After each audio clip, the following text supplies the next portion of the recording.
स्वागत है दोस्तों आपका हमारे चैनल स्टोरी टाइम में। आज हम आपके लिए जो कहानी लेकर आए हैं उसका शीर्षक है मौन की शक्ति। एक छोटे से गांव में जो ऊंचे पहाड़ों के बीच बसा हुआ था, एक बुद्धिमान वृद्ध व्यक्ति रहता था जिसका नाम अंबाजी था। वह अपनी अविश्वसनीय मौन के माध्यम से संवाद करने की क्षमता के लिए जाना जाता था। वह मौन का गुरु था जो अपनी बुद्धि, सांत्वना और प्रेरणा को उन लोगों तक पहुंचाता था जो उसकी मार्गदर्शन की तलाश में आते थे। एक दिन एक युवा व्यक्ति जिसका नाम ऋषभ था अंबाजी के पास सलाह लेने आया। ऋषभ महत्वाकांक्षी था और बड़े सपने थे, लेकिन वह संदेहों और डर से भरा हुआ था। उसे महसूस होता था कि वह अपने लक्ष्यों को प्राप्त करने के लिए आत्मविश्वास की कमी कर रहा था और अक्सर दूसरों की राय और आलोचनाओं से पीछे हट जाता था। अंबाजी ने ऋषभ का गर्मजोशी से स्वागत किया और उसे एक शांत सरोवर के पास बैठने के लिए आमंत्रित किया। वे दोनों वहां बैठकर स्थिर जल को देखते रहे।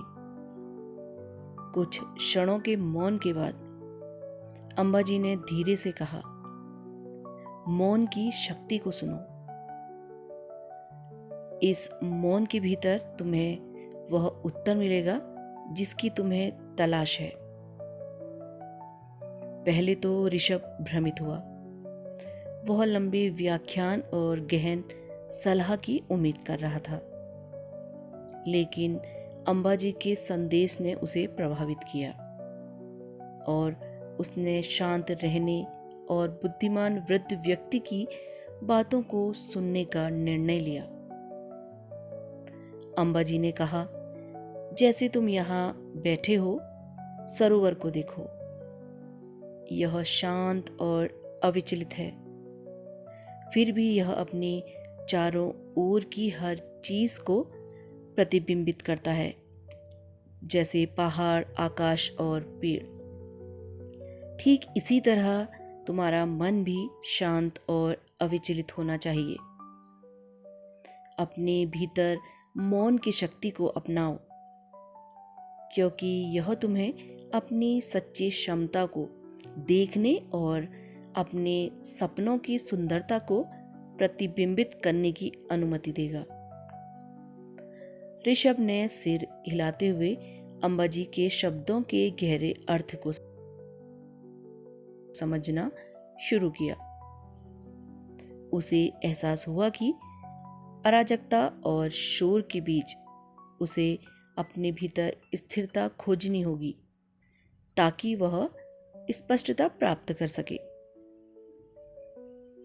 अगले कुछ दिनों में ऋषभ ने अंबाजी के साथ समय बिताया और मौन और ध्यान की कला सीखी। अभ्यास करते करते उसने देखा कि उसका मन साफ हो गया है और वह अपने चारों ओर की नकारात्मकता को बाहर कर सकता है। जितना अधिक उसने मौन को अपनाया, उतना ही वह अपनी इच्छाओं और ताकतों को समझने लगा। एक शाम जब सूरज पहाड़ों के पीछे छिप रहा था, ऋषभ ने अंबाजी के साथ अपने एक उद्देश्य की भावना को साझा किया। उसने कहा, मैं पहले इससे डरता था कि दूसरे मेरे बारे में क्या सोचते हैं। उनकी राय मेरे कार्यों को निर्धारित करती थी, लेकिन अब मैंने मौन में अपनी आवाज पाली है। मैं अपने सपनों और अपने मार्ग को समझता हूँ। मौन ने मुझे अपने विश्वासों में दृढ़ रहने की शक्ति दी है। अंबाजी गर्व से मुस्कुराए।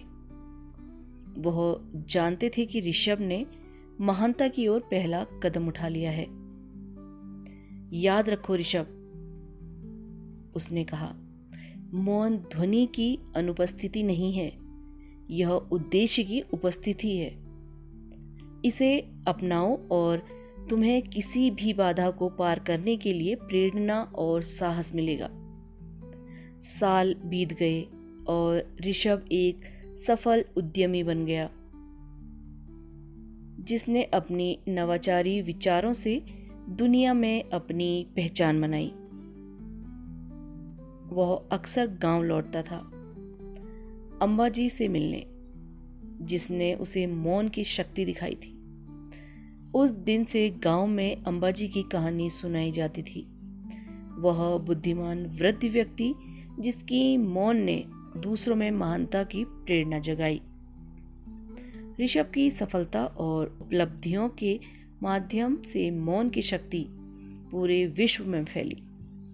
अनगिनत व्यक्तियों के जीवन में प्रेरणा और उद्देश्य की आवश्यकता को पूरा करने में मददगार साबित हुई। अंबाजी और ऋषभ की कहानी हमें याद दिलाती है कि कभी कभी सबसे गहन बुद्धिमानी मौन के क्षणों में छिपी होती है। शोर और विचलनों से भरी दुनिया में हमें अपने सच्चे संभावनाओं की खोज करने और अपने सपनों को प्राप्त करने की प्रेरणा पाने के लिए मौन को अपनाना चाहिए। दोस्तों, आज की कहानी से हमें यह सीखने को मिलता है कि मौन की शक्ति को अपनाने से हमें अपने भीतर की स्थिरता और स्पष्टता मिलती है, जो हमें अपनी सच्ची संभावनाओं को देखने और अपने सपनों को प्राप्त करने की प्रेरणा देती है। दोस्तों, अगर आपको कहानी पसंद आई तो चैनल को लाइक करें और सब्सक्राइब करें ऐसे ही और प्रेरणादायक कहानियाँ सुनने के लिए।